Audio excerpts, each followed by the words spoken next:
Debemos tener como inspiración para la vida lo que dice las Sagradas Escrituras.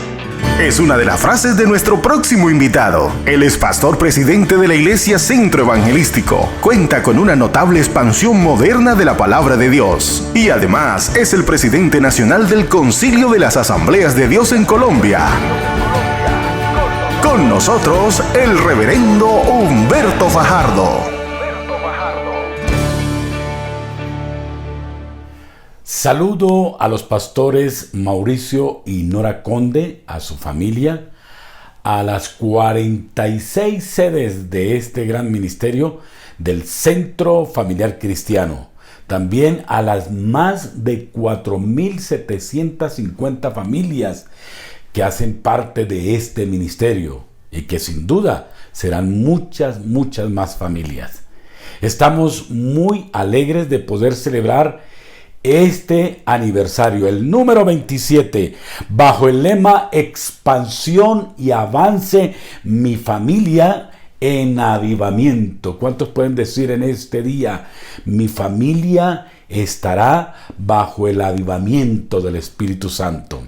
Digan conmigo, mi casa y yo seremos salvos porque creemos en el Señor Jesucristo. Gracias, pastores Conde, por la deferencia que han tenido con este servidor al extenderle esta invitación para celebrar este aniversario número 27. El Concilio de las Asambleas de Dios de Colombia se siente como organización honrado por tener un ministerio de este talante que tiene una gran incidencia en el departamento del Sucre, en toda Colombia y también trascendiendo las fronteras. Y quiero compartir con ustedes algunos principios que nos llevan hacia ese objetivo, hacia el propósito de tener una familia en estabilidad. Y quiero tomar como referencia una familia muy querida, muy admirada. Una familia que se constituye, por supuesto, en un referente para la cristiandad. Y quiero que miremos este núcleo familiar desde la perspectiva humana y cómo, de acuerdo a comportamientos que se suscitaron en esta familia, podemos todos extractar unos principios conducentes a tener un mejor estilo de vida familiar. Quiero que por favor ustedes miren conmigo la palabra de Dios en el Evangelio de Lucas, capítulo 2, versículo 41 en adelante. Este pasaje nos va mostrando varios elementos favorables para lo que estamos planteando en este día. Hasta el versículo número 48 vamos a tenerlo en consideración. Vamos a leer poco a poco este pasaje para ir extractando estos elementos que estoy mencionando, que quiero trazar con ustedes. La Biblia dice en el versículo número 41, todos los años iban los padres a la ciudad de Jerusalén. José y María iban a Jerusalén. ¿Y a qué iban? Iban a celebrar la fiesta de la Pascua, pero también iban con el niño Jesús en ese momento. Pues ya iba transitando hacia la adolescencia. Pero noten que la palabra dice que iba todo el grupo familiar hacia la ciudad de Jerusalén, desde Nazaret, que era su lugar de residencia, hasta este sitio importante, que era el epicentro de las festividades religiosas de los judíos en la antigüedad. Y la palabra dice que en medio de esa celebración, el Señor Jesús se les perdió a sus papás. Y de ahí se generan una serie de situaciones muy interesantes que, repito, podemos aplicar estas enseñanzas en nuestra realidad familiar. Y lo quiero hacer con base en el primer principio familiar que se deriva de este pasaje, y es el principio biparental, en donde se configura esto que estoy hablando. En la expresión José y María iban. Note usted que va la pareja, hombre y también mujer. Ese es un principio milenario.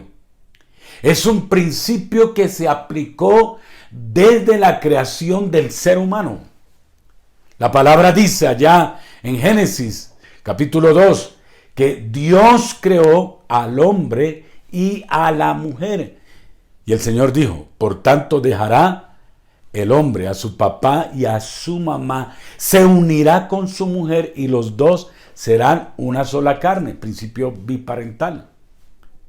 Obviamente, por algunas razones, se puede constituir en la familia una condición monoparental, es decir, donde exista una sola persona que va guiando el hogar. Puede ser el papá o puede ser la mamá. En América Latina, el común de los casos es que la mujer, la madre, es la que conduce el hogar porque quedó viuda, porque está divorciada, porque la abandonaron. Y creo que al tenor de la palabra, ese estilo de vida familiar, pues es avalado por el Señor. Pero en esencia, lo que se destaca por toda la palabra es el principio biparental. Es decir, que un hogar se constituye por un hombre, por una mujer, marido y esposa, y luego vienen los hijos.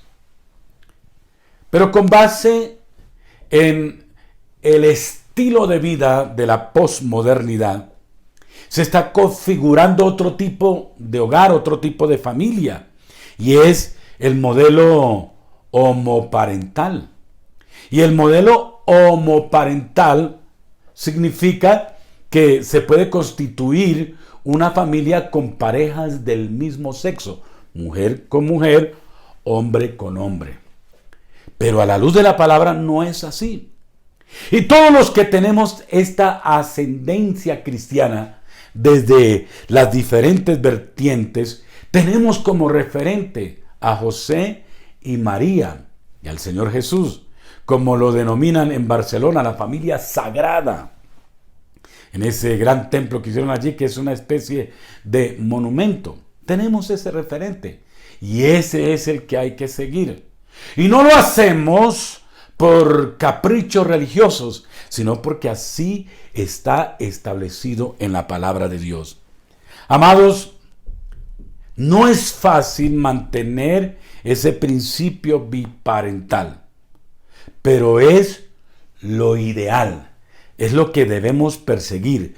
Por esa razón, en este día, el consejo a la luz de la palabra es que perseveremos en nuestro matrimonio hasta que la muerte nos separe. La palabra de Dios dice, lo que Dios unió, ¿cuál es la respuesta? No lo separe el hombre. No es fácil la convivencia, pero hay que luchar. Pablo dijo, los que se casan tendrán aflicción de la carne. Y yo les quiero evitar ese problema. Pero si se casan, no pecan, está bien. Ese es el plan de Dios para la perpetuidad de la raza. Y cuando en una familia se configura ese modelo biparental, hay estabilidad en los hijos. Porque los hijos empiezan a ver dos figuras. Una figura de protección que es el papá, una figura de amor y de ternura que es la mamá. Ambos, por supuesto, tienen autoridad, ambos van guiando, ambos van disciplinando, pero esa percepción que tiene el hijo le generará una estabilidad en su personalidad y en su carácter. Eso está comprobado según estudios psicológicos y sociológicos. Entonces, debemos propender por tener familias avivadas bajo ese principio, el principio biparental. Iban José y María a la ciudad de Jerusalén a celebrar la fiesta. Pero este pasaje nos sigue mostrando otro principio, y lo quiero mencionar. Es el principio tradicional, así lo denomino yo, el principio tradicional. En el mismo versículo 41 de este capítulo 2 de Lucas dice, iban todos los años. Note esa expresión, todos los años van subiendo a la ciudad de Jerusalén a celebrar la fiesta de la Pascua.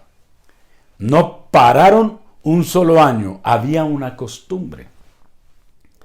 Sin duda esto nos está mostrando la importancia de que las familias hagan celebraciones, que las familias cultiven hábitos saludables para fortalecer los vínculos dentro de los integrantes de ese hogar, de esa familia. En estos tiempos de tanto afán, de tanto compromiso, de tanta tecnología, podemos caer en ese vacío de no mantener esas relaciones al interior de la familia y de olvidarnos de aquellos eventos tradicionales que fortalecen esa estructura de familia. ¿Cómo cuáles? Celebraciones de cumpleaños, celebraciones especiales del Día de la Madre, del Día del Padre, celebraciones de la Navidad, celebrar los momentos más especiales de toda la familia. Eso hay que tenerlo en cuenta. No podemos sustraernos. Mira, esta familia, la del Señor, con sus papás, José y María, eran humanos. Y nosotros estamos aquí en la tierra, somos humanos, tenemos que comportarnos socialmente, aunque somos cristianos, pero a veces ciertos misticismos nos invitan a abandonar esas prácticas tan bonitas de las celebraciones familiares, de esas tradiciones familiares, como en otrora ocurría, donde las familias se reunían los domingos para almorzar, donde estaban los abuelos, los papás, los tíos. Eso se ha ido acabando. Pero qué interesante será para la iglesia cultivar ese tipo de prácticas. Ahora, aquí yo veo a María y a José que no descuidaron en ningún momento este tipo de orientaciones culturales y religiosas propias de la nación judía y que por supuesto estaban contempladas en la legislación mosaica. Eso debe inspirarnos a todos nosotros para que mantengamos esas sanas relaciones significativas a partir de la preservación de sanas tradiciones. Y no estoy hablando de tradiciones religiosas, sino de tradiciones familiares. El pasaje nos va ofreciendo otro principio interesante. Creo que es el más relevante de los que estoy mencionando. Y es el principio de la prioridad a Dios, de una especie de, llamémoslo técnicamente, teocentrismo, es decir, de un enfoque en Dios. ¿Qué dice las Sagradas Escrituras? Nuevamente en el versículo 41, porque fíjese que de este solo versículo se extraen estos principios. El primero, el principio biparental. El segundo, el principio tradicional. Pero aquí está este tercer principio, el de la prioridad en Dios. Dice la palabra que subían todos los años a la ciudad de Jerusalén para celebrar la fiesta de la Pascua. Cuando nos remitimos a la historia judía, el pueblo de Israel debía celebrar esa liberación de la esclavitud que tenían por parte del pueblo egipcio, que lo tenía oprimido.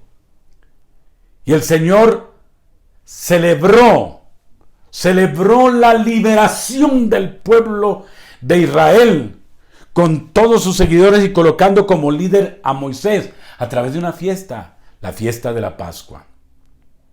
Y esto era para que nunca se le olvidara a Israel que Dios era el artífice de la libertad del pueblo, era el impulsor de una autonomía nacional, que Dios era quien estaba llevando al pueblo hacia una tierra de bendición, hacia una tierra prometida, hacia una tierra de abundancia. Señoras y señores, los pueblos de la antigüedad, y estoy hablando de aquella época medieval, los pueblos bajos de Europa, los Países Bajos de Europa, tuvieron auge familiar a partir del enfoque en Dios, donde papá era el primero en creer en Dios, la mamá la que inspiraba la fe en el Señor, los hijos siguiendo a Dios. Y eso debe aplicarse en estos días. Debemos imprimir ese entusiasmo en nuestra familia a partir de una vida consagrada, de una vida de buen testimonio, de una vida que inspire a nuestros hijos. Si somos cristianos, nacidos de nuevo, nuestras generaciones tienen que ver algo diferente en nosotros. Tienen que ver paz, tienen que ver alegría, tienen que ver estabilidad, tienen que ver proyección, tienen que ver perspectiva en toda nuestra vida. Y cuando nuestros hijos ven eso,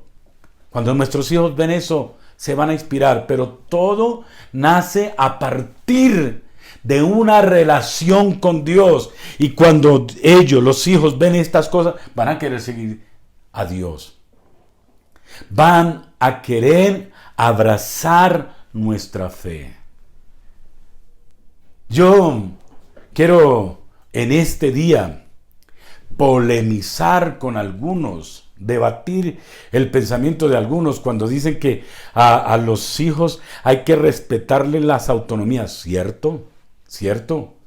Pero nuestros hijos, mientras estén en casa y sean menores de edad, pueden ser regentados por nosotros, pueden ser orientados para que puedan seguir los caminos del Señor. Algunos dicen, no, es que es difícil porque este niño no quiere ir a la iglesia. Jesús, siendo adolescente, que es una etapa difícil, iba con los papás a la fiesta de la Pascua. Eso nos debe decir mucho.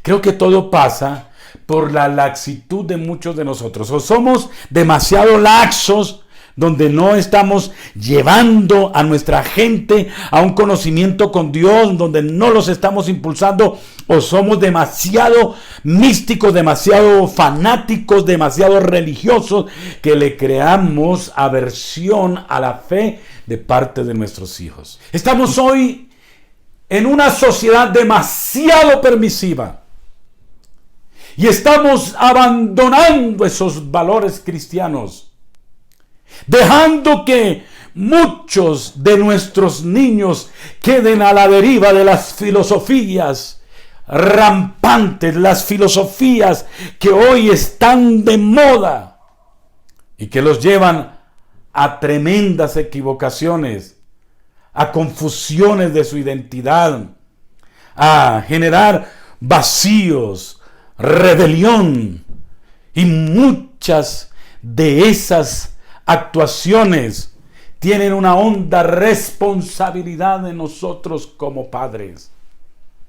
Tenemos que impulsar la fe de nuestros hijos. Hay que hacerlo, no tengamos temor. Benjamin Spock Es considerado como uno de los impulsores de la psicología infantil moderna, y por allá en los años 60, él en una rueda de prensa dijo: creo que esos principios del libro de los Proverbios y esa enseñanza judeocristiana es retrógrada, está descontextualizada, no aplica, porque daña la autonomía de los niños y no les deja expresar su libre desarrollo. No hay que castigar al niño, no hay que disciplinarlo con rigurosidad, porque se puede traumatizar. No hay que obligarles en la fe. Está caduco el libro de los Proverbios, decía en la rueda de prensa. Era un claro antagonista a los valores del reino, a los valores de Dios, a los valores de la cultura cristiana. Años más tarde, el mismo Benjamin Spock salió en una rueda de prensa a decir: debo replantear lo que en otrora dije. Creo que hay que volver a los principios de la palabra, educar al niño en el temor de Dios. Creo que hay que disciplinarlo cuando así ese niño lo merezca. Creo que hay que enseñarle los caminos de Dios. Creo que hay que orientarlo con base en la cultura de la Biblia. Y debo pedirles perdón, decía Benjamin Spock, porque yo me equivoqué con mis postulados. Mi hijo mayor se ha suicidado y mi hijo menor está preso de las drogas, es adicto a las drogas. Queremos familias en avivamiento. Y hoy hablo a los padres, no en generalidad, estoy hablando al papá, al hombre de la casa.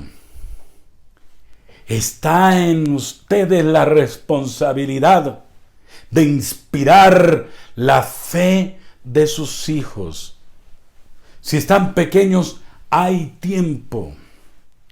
Si ya son adultos, hay esperanza, porque usted puede orar. Pero si están pequeños, y puede orar para que se salven, pero si están pequeños, hay que llevarlos de la mano para que tengan una relación profunda con el Dios de los cielos. Y no dejar que eso recaiga, esa responsabilidad sea exclusiva de la mamá. No, señor. Es responsabilidad del hombre de Dios, del hombre de la casa. Si es que no queremos tener unas generaciones desorientadas, unas generaciones sin horizonte, unas generaciones ateas, unas generaciones que se puedan condenar. Esta pareja, José y María, nos enseñó el principio de la prioridad en Dios, y me demoré un poco acá porque es lo principal. ¿Cuántos dicen amén en este día? ¿Cuántos dicen vamos a impulsar la fe de nuestras generaciones?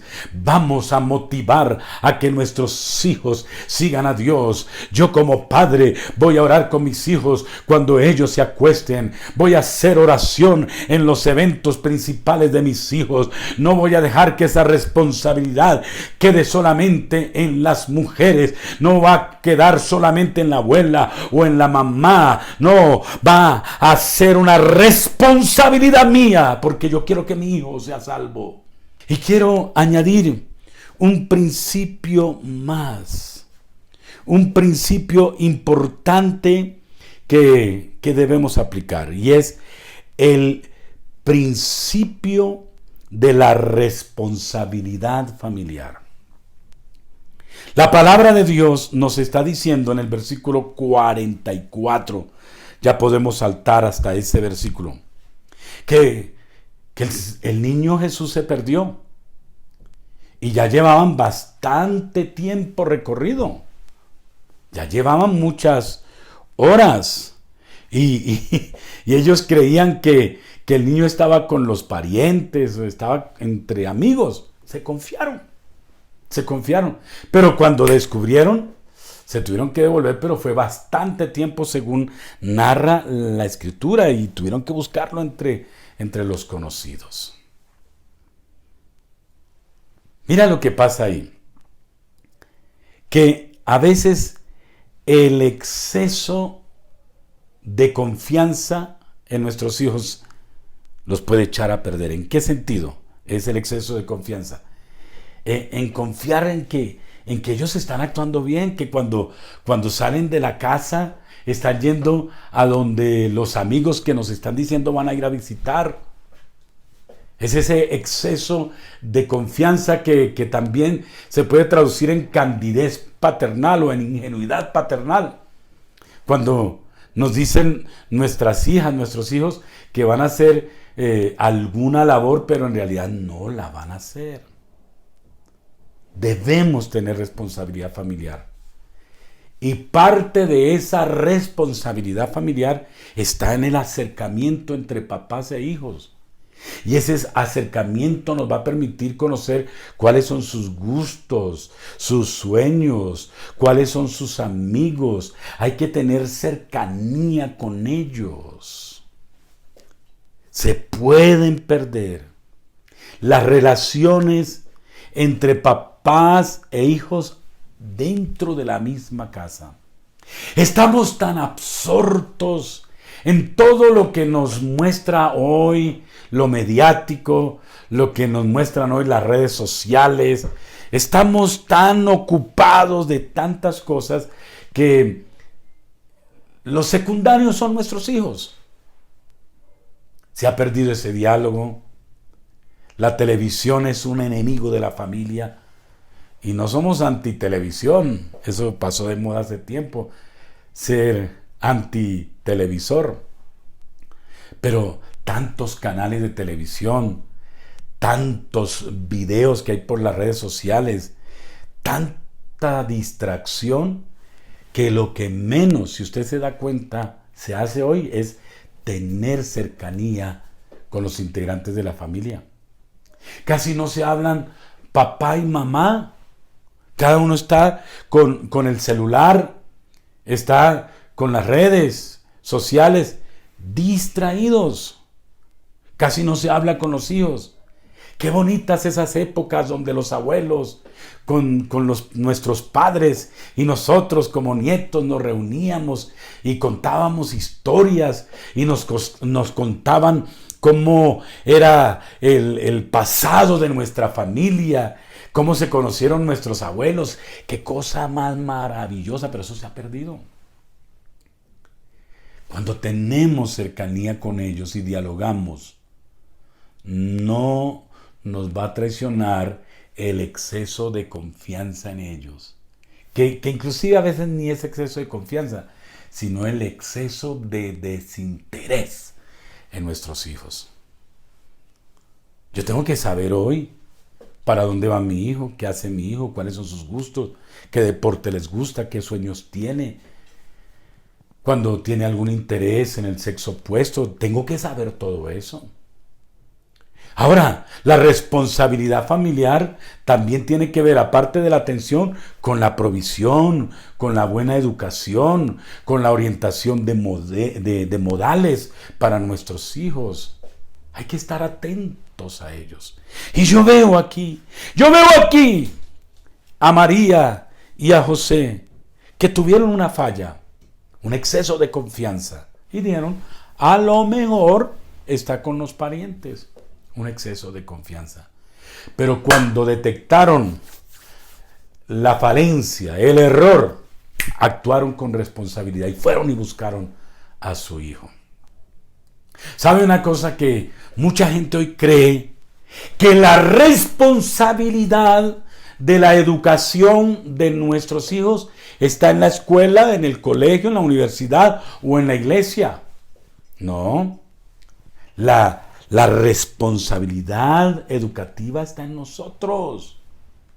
Yo no puedo admitir el concepto de algunos padres cuando dicen ¿Y qué es lo que hace la iglesia por nuestros hijos? ¿O qué es lo que hace el colegio por nuestros hijos? No, la pregunta es, ¿qué hacemos nosotros como hogar por nuestros hijos? Mira, María y José pensaron que estaba entre parientes y conocidos.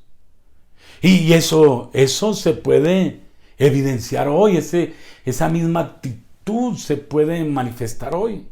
Papás que creen que no, que los niños están bien, que los hijos están bien, y de repente, pues tienen sorpresas, porque van a descubrir vacíos en sus hijos, desviaciones en su personalidad, aún en su sexualidad. Aún pueden caer en los vacíos de las drogas. Dios nos guarde, Dios nos proteja. Pero necesitamos, amados, inspirarnos en la palabra y aplicarla seriamente.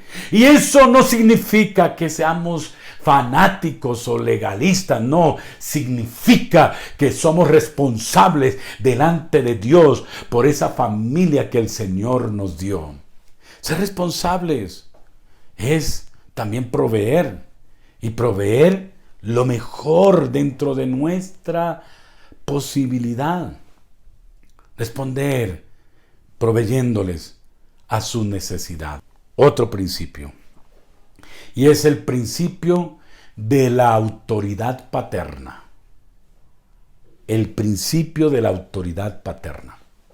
América Latina tiene una cultura matriarcal. Si usted se da cuenta, la reina del cristianismo es la Virgen María. La reina del hogar es la mamá, y claro que sí, pero también hay un rey. Pero ustedes se dan cuenta que todo gira en torno de la mujer, y la mujer es la responsable, a expensas de ser llamada la reina del hogar, de la crianza de los hijos. Ella es la que va al colegio a matricularlos, a recibir las notas. Ella es la que saca a los niños a la ruta o a acompañarlos al colegio. Ella es la que hace casi todas las cosas, de levantarlos en la mañana, de prepararles el desayuno, de orar con ellos, de acostarlos, inclusive de aplicar disciplina. Hay muchas familias donde la mamá es la que aplica la vara de la corrección, porque el hombre de la casa dice, yo no sé lo que diga su mamá. O el hombre de la casa va y le da quejas a su esposa. Mira a ver qué hace con ese hijo. Mira a ver si lo corrige. Cuando la responsabilidad es nuestra. Esa responsabilidad de tener una autoridad paterna.